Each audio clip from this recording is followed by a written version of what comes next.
ಸ್ನೇಹಿತರೆ ನಮಸ್ಕಾರ. ಜಿಯೋಸ್ಕೋಪ್ ಕನ್ನಡ ಯೂಟ್ಯೂಬ್ ಚಾನೆಲ್ಗೆ ನಿಮ್ಮೆಲ್ಲರಿಗೂ ಆತ್ಮೀಯವಾದ ಸ್ವಾಗತ. ಸ್ನೇಹಿತರೆ, ನಿಮ್ಗೆ ಪ್ರಮುಖವಾಗಿ ಒಂದೆರಡು ಮಾಹಿತಿಯನ್ನ ಕೊಡೋದಿದೆ.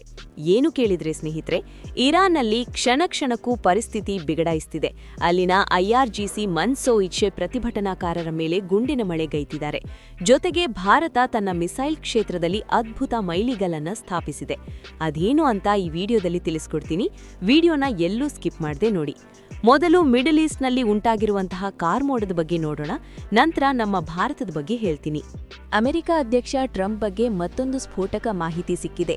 ಇರಾನ್ ಮೇಲೆ ದಾಳಿ ಮಾಡೋಕೆ ಟ್ರಂಪ್ ಒಪ್ಪಿಗೆ ಸೂಚಿಸಿದ್ದಾರೆ ಅಂತ ಗೊತ್ತಾಗಿದೆ.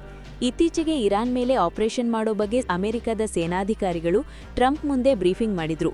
ಇದರ ಬೆನ್ನಲ್ಲೇ ಖಮೈನಿಗರ ಆಡಳಿತ ಕಿತ್ತಾಕೋಕೆ ಟ್ರಂಪ್ ಮನಸ್ಸು ಮಾಡಿದ್ದಾರೆ ಅಂತ ಅಧಿಕಾರಿಗಳನ್ನ ಉಲ್ಲೇಖಿಸಿ ನ್ಯೂಯಾರ್ಕ್ ಟೈಮ್ಸ್ ಮತ್ತು ವಾಲ್ ಸ್ಟ್ರೀಟ್ ಜರ್ನಲ್ ರಿಪೋರ್ಟ್ ಮಾಡಿದೆ. ಇರಾನ್ ಮೇಲೆ ದಾಳಿ ಮಾಡೋದನ್ನ ಟ್ರಂಪ್ ಗಂಭೀರವಾಗಿ ಪರಿಗಣಿಸಿದ್ದಾರೆ. ಇರಾನ್ ಮೇಲೆ ಹೇಗೆ ದಾಳಿ ಮಾಡಬಹುದು ಅನ್ನೋ ಕುರಿತು ಟ್ರಂಪ್ ಮುಂದೆ ಈಗಾಗಲೇ ಮಿಲಿಟರಿ ಆಪ್ಷನ್ಗಳನ್ನ ಕೂಡ ಇಡಲಾಗಿದೆ. ಇದರಲ್ಲಿ ಇರಾನ್ನ ನಾನ್ ಮಿಲಿಟರಿ ಟಾರ್ಗೆಟ್ಸ್ ಕೂಡ ಒಳಗೊಂಡಿವೆ ಎನ್ನಲಾಗ್ತಿದೆ. ನಾನ್ ಮಿಲಿಟರಿ ಟಾರ್ಗೆಟ್ಸ್ ಅಂದ್ರೆ ಇರಾನ್ನ ಸುಪ್ರೀಂ ಲೀಡರ್ ಆಯತುಲ್ಲಾ ಅಲಿ ಖಾನ್ನ ಹತ್ಯೆ ಮಾಡೋದು, ಇರಾನ್ನ ತೈಲಾಗಾರವನ್ನ ಹಿಟ್ ಮಾಡೋದೆಲ್ಲ ಒಳಗೊಂಡಿರುತ್ತೆ ಅಂತ ಹೇಳ್ತಿದ್ದಾರೆ. ಇನ್ನೊಂದು ಕಡೆ ಇಸ್ರೇಲ್ ಪ್ರಧಾನಿ ಬೆಂಜಮಿನ್ ನೇತನ್ಯಾಹು ಶಾಕಿಂಗ್ ಹೇಳಿಕೆ ನೀಡಿದ್ದಾರೆ. ಇರಾನ್ ಜನರಿಗೆ ಶೀಘ್ರವೇ ಸ್ವಾತಂತ್ರ್ಯ ಸಿಗುತ್ತೆ ಅಂತ ಹೇಳಿದ್ದಾರೆ.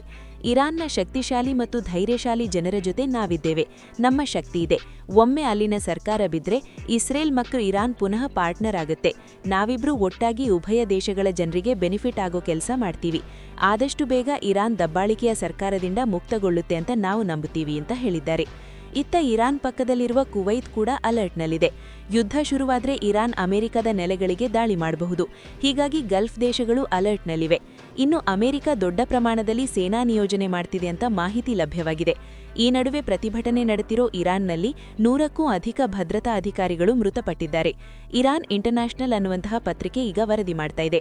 ಇರಾನ್ನಲ್ಲಿ ಮಾಸ್ ಕಿಲ್ಲಿಂಗ್ ಆಗ್ತಾ ಇದೆ. ಅದೇನು ಸಣ್ಣ ಪುಟ್ಟ ಪ್ರಮಾಣ ಅಲ್ಲ. ಅವರು ಕೊಟ್ಟಂತಹ ಅಂಕಿಅಂಶ ನೋಡಿದ್ರೆ ಬೆಚ್ಚಿ ಬೀಳುವಂತಹ ರೀತಿಯಲ್ಲಿದೆ. ಕಳೆದ 48 ಗಂಟೆಗಳಲ್ಲಿ ಅಂದ್ರೆ ಇಂಟರ್ನೆಟ್ ಬಂದಾದ ಬಳಿ ಇಡೀ ಇರಾನಾದ್ಯಂತ ಪೊಲೀಸರ ಗುಂಡಿಗೆ ಸರಿಸುಮಾರು 2,000 ಮಂದಿ ಬಲಿಯಾಗಿದ್ದಾರೆ. ಅದರಲ್ಲೂ ಮುಖ್ಯವಾಗಿ ತೆಹರಾನ್ನ ದಕ್ಷಿಣದಲ್ಲಿರುವಂತಹ ಕಹರಿಜಾಕ್ ಅನ್ನುವಂತಹ ಪ್ರದೇಶದಲ್ಲಿ ಮೃತದೇಹಗಳನ್ನು ಚೀಲದಲ್ಲಿ ತುಂಬಿ ರಾಶಿ ಹಿಡಿಯಲಾಗಿದೆ. ಈ ವಿಡಿಯೋಗಳು ನಮಗೆ ಸಿಕ್ಕಿದೆ ಅಂತ ಹೇಳಿ ಇರಾನ್ ಇಂಟರ್ನ್ಯಾಷನಲ್ ವರದಿ ಮಾಡಿದೆ. ಹಾಗೆ ಪ್ರಮುಖ ಆಸ್ಪತ್ರೆಗಳಾದಂತಹ ಫಾರ್ದಿಕ್, ಕರಾಜ್, ಅಲ್ಗರೀದ್ ಈ ಆಸ್ಪತ್ರೆಗಳಲ್ಲಿ ಶವ ತುಂಬಿ ಹೋಗಿದೆ. ಹಾಗೆ ಇರಾನ್ನ ರಾಷ್ಟ್ರನಗರದಲ್ಲಿರುವಂತಹ ಆಸ್ಪತ್ರೆಯ ಓರ್ವ ವೈದ್ಯ ನಮಗೆ ಮಾಹಿತಿ ಕೊಟ್ಟಿದ್ದಾನೆ. ಆತ ಹೇಳಿರೋದೇನು ಕೇಳಿದ್ರೆ, ಕಳೆದ 48 ಗಂಟೆಗಳಲ್ಲಿ ನಮ್ಮ ಆಸ್ಪತ್ರೆಯಲ್ಲಿ 70 ಬಾಡಿಗಳು ರಿಸೀವ್ ಆಗಿದ್ದಾವೆ. ಹೀಗಂತ ಇರಾನ್ ಇಂಟರ್ನ್ಯಾಷನಲ್ ವರದಿ ಮಾಡಿದೆ. ಆದರೆ ಬೇರೆ ಮಾಧ್ಯಮಗಳಲ್ಲಿ ಇರಾನ್ ಸರ್ಕಾರದ ಅಧಿಕೃತ ಮಾಹಿತಿಯನ್ನ ಉಲ್ಲೇಖಿಸಿ ವರದಿಯಾಗ್ತಿರೋದೇನು ಕೇಳಿದ್ರೆ, ಇರಾನ್ನಲ್ಲಿ ಈವರೆಗೆ ಪ್ರತಿಭಟನೆಯಲ್ಲಿ 116 ಮಂದಿ ಸಾವಿಗೀಡಾಗಿದ್ದಾರೆ, 2,600 ಮಂದಿಯನ್ನ ಅರೆಸ್ಟ್ ಮಾಡಲಾಗಿದೆ ಅಂತ. ಆದರೆ ಇಂಟರ್ನೆಟ್ ಸಂಪೂರ್ಣ ಬಂದಾಗಿರುವ ಕಾರಣ ಯಾವುದು ಸತ್ಯ ಯಾವುದು ಸುಳ್ಳು ಅಂತ ಹೇಳೋಕ್ ಸಾಧ್ಯವಿಲ್ಲ. ಈ ನಡುವೆ ಇಸ್ರೇಲ್ ಇದನ್ನ ಸೂಕ್ಷ್ಮವಾಗಿ ಗಮನಿಸ್ತಿದೆ. ಅಗತ್ಯ ಬಿದ್ರೆ ಇರಾನ್ ಮೇಲೆ ಬೃಹತ್ ದಾಳಿ ಮಾಡುವ ಸಂಭವ ಜಾಸ್ತಿ ಇದೆ. ಸದ್ಯ ಇರಾನ್ನ ಪರಿಸ್ಥಿತಿ ಕ್ಷಣಕ್ಕೂ ಬಿಗಡಾಯಿಸ್ತಿದ್ದು, ಮಿಡ್ಲ್ ಈಸ್ಟ್ನಲ್ಲಿ ಮತ್ತೊಂದು ಭಾರೀ ಸಂಘರ್ಷ ನಡೆಯೋ ಎಲ್ಲಾ ಸಾಧ್ಯತೆಗಳು ಹೆಚ್ಚಾಗಿವೆ. ಭಾರತ ಮಿಸೈಲ್ ಕ್ಷೇತ್ರದಲ್ಲಿ ಮತ್ತೊಂದು ಮೈಲಿಗಲ್ಲನ್ನ ಸ್ಥಾಪಿಸಿದೆ. ನಮ್ಮ ಹೈದರಾಬಾದ್ನಲ್ಲಿನ DRDL ಅಂದ್ರೆ defence research and development laboratory hypersonic cruise ಮಿಸೈಲ್ಗಾಗಿ ಸ್ಕ್ರಾಮ್ ಜೆಟ್ ಇಂಜಿನ್ನ ಗ್ರೌಂಡ್ ಟೆಸ್ಟ್ ಅನ್ನು ಯಶಸ್ವಿಯಾಗಿ ನಡೆಸಿದೆ.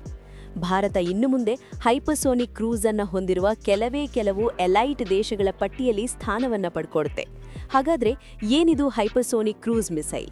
ಈಗಾಗಲೇ ಯಾವ ದೇಶಗಳು ಇದನ್ನ ಬಳಸ್ತಾ ಇವೆ? ಯಾರು ಇದರ ಪರೀಕ್ಷೆಯನ್ನ ಮಾಡಿದ್ದಾರೆ? ಭಾರತ ಈಗ ಮಾಡಿರುವ ಯಶಸ್ವಿ ಪರೀಕ್ಷೆಯ ಪರಿಣಾಮ ಏನು? ಇಲ್ಲಿ ನೋಡೋಣ. ಭಾರತ ತನ್ನದೇ ಆದ ಸುರಕ್ಷಿತ ಮಲ್ಟಿ ಲೇಯರ್ ಏರ್ ಡಿಫೆನ್ಸ್ ಅನ್ನ ಮಾಡಿಕೊಳ್ಳೋ ಕಡೆಗೆ ಹೋಗ್ತಾ ಇದೆ. ಹಾಗೆ ಶತ್ರು ದೇಶಗಳನ್ನ ಸಮರ್ಥವಾಗಿ ಎದುರಿಸುವುದಕ್ಕೆ ಬೇಕಾದ ಮಿಸೈಲ್ ಹಾಗೂ ಇನ್ನಿತರ ಆಯುಧಗಳನ್ನ ಸ್ವದೇಶಿ ತಂತ್ರಜ್ಞಾನದ ಜೊತೆಗೆ ತಯಾರು ಮಾಡಿಕೊಳ್ಳೋ ಪ್ರಯತ್ನವನ್ನು ಕೂಡ ಭಾರತ ಮಾಡ್ತಾ ಇದೆ. ಈಗಾಗಲೇ ಸಾಕಷ್ಟು ಮಿಸೈಲ್ಗಳನ್ನ ಭಾರತ ತಯಾರು ಮಾಡಿದೆ. ಅದರಲ್ಲಿ ಕೆಲವನ್ನ ನಾವು ಮಿತ್ರ ದೇಶಗಳಿಗೆ ಮಾರಾಟ ಕೂಡ ಮಾಡ್ತಾ ಇದ್ದೀವಿ. ಇನ್ನು ಭಾರತ ಹಾಗೂ ರಷ್ಯಾದ ಜಂಟಿ ತಯಾರಿ ಮಿಸೈಲ್ ಬ್ರಹ್ಮೋಸ್ ಬಗ್ಗೆ ಅಂತೂ ನಿಮಗೆ ಗೊತ್ತೇ ಇದೆ. ಅದು ಮೊನ್ನೆ ಆಪರೇಷನ್ ಸಿಂಧೂರಲ್ಲಿಟ್ಟ ಅಬ್ಬರಕ್ಕೆ ಪಾಕಿಸ್ತಾನ ಪತರಗುತ್ತಿ ಹೋಗಿದ್ದಷ್ಟೇ ಅಲ್ಲ, ಅಮೆರಿಕ ಹಾಗೂ ವಿಶ್ವದ ಬಹುತೇಕ ರಾಷ್ಟ್ರಗಳು ಅಚ್ಚರಿಯನ್ನ ವ್ಯಕ್ತಪಡಿಸಿದ್ದಲ್ಲದೆ ಒಮ್ಮೆ ಭಾರತದ ಕಡೆಗೆ ತಿರುಗಿ ನೋಡು ಹಾಗಾಯಿತು. ಮತ್ತು ಬ್ರಹ್ಮೋಸ್ಗೆ ಅಂತಾರಾಷ್ಟ್ರೀಯ ಮಾರುಕಟ್ಟೆಯಲ್ಲಿ ಬೇಡಿಕೆ ಕೂಡ ಹೆಚ್ಚಾಯಿತು. ಇನ್ನೀಗ ಮಿಸೈಲ್ ಮಿಸೈಲ್ ಕ್ಷೇತ್ರದಲ್ಲಿ ಭಾರತ ಮತ್ತೊಂದು ಮೈಲಿಗಲ್ಲನ್ನ ಸ್ಥಾಪನೆ ಮಾಡಿದೆ. ಸ್ಕ್ರಾಮ್ ಎಂಜೆಟ್ ಗ್ರೌಂಡ್ ಟೆಸ್ಟ್ ಅನ್ನ ಯಶಸ್ವಿಯಾಗಿ ಮಾಡಿದೆ.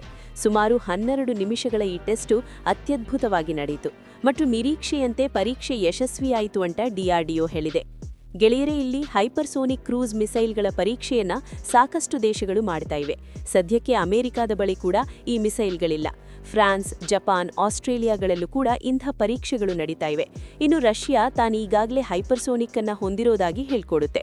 ಚೈನಾ ನಮ್ಮ ಹತ್ರ ಕೂಡ ಆ ಥರದ ಮಿಸೈಲ್ಗಳಿವೆ ಅಂತ ಹೇಳುತ್ತೆ. ರಷ್ಯಾದ ಬಳಿ ಇರೋ ಜರ್ಕಾನ್ ಮಿಸೈಲ್ ಅನ್ನ ಹೈಪರ್ಸೋನಿಕ್ ಅಂತ ಅವರು ಹೇಳ್ಕೋತಾರೆ. ಹಾಗೆ ಚೈನಾ ತನ್ನ YJ-19 ಮತ್ತು 20ಗಳನ್ನು ಕೂಡ ಹೈಪರ್ಸೋನಿಕ್ ಅಂತ ಹೇಳ್ಕೊಳ್ಳುತ್ತೆ. ಇಲ್ಲಿ ಒಂದು ಮಿಸೈಲ್ ಹೈಪರ್ಸೋನಿಕ್, ಸೂಪರ್ಸೋನಿಕ್ ಅಥವಾ ಸಬ್ಸಾನಿಕ್ ಅನ್ನೋದನ್ನ ನಿರ್ಧಾರ ಮಾಡೋದು ಅದರ ವೇಗ. ಯಾವ ಮಿಸೈಲ್ ಶಬ್ದದ ವೇಗಕ್ಕಿಂತ ಕಡಿಮೆ ವೇಗವನ್ನ ಹೊಂದಿರುತ್ತೆ ಅದನ್ನ ಸಬ್ಸಾನಿಕ್ ಅಂತ ಕರೀತಾರೆ. ಮ್ಯಾಕ್ 1 ಅನ್ನೋದು ಶಬ್ದದ ವೇಗ. ಅದಕ್ಕಿಂತ ಕಡಿಮೆ ವೇಗದ ಮಿಸೈಲ್ಗಳು ಸಬ್ಸಾನಿಕ್. ಹಾಗೆ ಮ್ಯಾಕ್ 1ಗಿಂತ ಹೆಚ್ಚು ವೇಗವನ್ನ ಹೊಂದಿದ್ರೆ ಅವು ಸೂಪರ್ಸಾನಿಕ್ ಅನ್ನಿಸ್ಕೊಳ್ತವೆ. ಈಗ ನಮ್ಮ ಬ್ರಹ್ಮೋಸ್ ಮಿಸೈಲ್ ಇದೆ ನೋಡಿ, ಅದರ ವೇಗ ಮ್ಯಾಕ್ 3.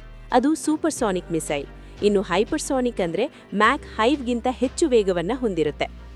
ಸ್ನೇಹಿತರೆ, ರಷ್ಯಾ ಚೈನಾದ ನಂತರ ಹೈಪರ್ಸೋನಿಕ್ ಮಿಸೈಲ್ ಅನ್ನ ಹೊಂದಿದ ದೇಶ ಅಂತ ಭಾರತ ಅನ್ನಿಸ್ಕೊಳ್ಳುತ್ತೆ. ಭಾರತದ ಈ ಮಿಸೈಲ್ ಶಕ್ತಿಯನ್ನ ನೋಡಿ ಚೀನಾ ನಿಬ್ಬೆರಗಾಗಿದೆ. ಪಾಕಿಸ್ತಾನ ಪಾಪ ಪತರಗುತ್ತಿ ಹೋಗಿದೆ. ಅಮೆರಿಕ ಕೂಡ ಈ ಪರೀಕ್ಷೆಗಳನ್ನ ಮಾಡ್ತಾ ಇದೆ. ಬಹುಶಃ ಅವರು ಈ ವರ್ಷಾಂತ್ಯದ ವೇಳೆಗೆ ಹೈಪರ್ಸೋನಿಕ್ ಕ್ರೂಸ್ ಮಿಸೈಲ್ಗಳನ್ನ ಹೊಂದುವ ಸಾಧ್ಯತೆಗಳಿರುತ್ತೆ. ಇದು ಗೆಳೆಯರೇ, ಭಾರತದ ಸ್ವದೇಶಿ ಆಯುಧಗಳ ಕಿರೀಟಕ್ಕೆ ಮತ್ತೊಂದು ಗರಿಯಂತೆ ಸೇರ್ಪಡೆಯಾಗಲಿರುವ ಹೈಪರ್ಸೋನಿಕ್ ಕ್ರೂಸ್ ಮಿಸೈಲ್ ಕುರಿತಾದ ಒಂದಷ್ಟು ಮಾಹಿತಿ. ಈ ಮಾಹಿತಿ ನಿಮಗೆ ಉಪಯುಕ್ತವಾಗಿದ್ದರೆ ಒಂದು ಲೈಕ್ ಕೊಡಿ. ಇಂತಹ ವಿಶ್ಲೇಷಣಾತ್ಮಕ ವಿಡಿಯೋಗಳನ್ನು ಕನ್ನಡದಲ್ಲಿ ನೋಡಲು ನಮ್ಮ ಚಾನೆಲ್ಗೆ ಸಬ್ಸ್ಕ್ರೈಬ್ ಮಾಡಿ ಮತ್ತು ಬೆಲ್ ಐಕಾನ್ ಪ್ರೆಸ್ ಮಾಡಿ. ಮತ್ತೆ ಭೇಟಿಯಾಗೋಣ. ಧನ್ಯವಾದಗಳು.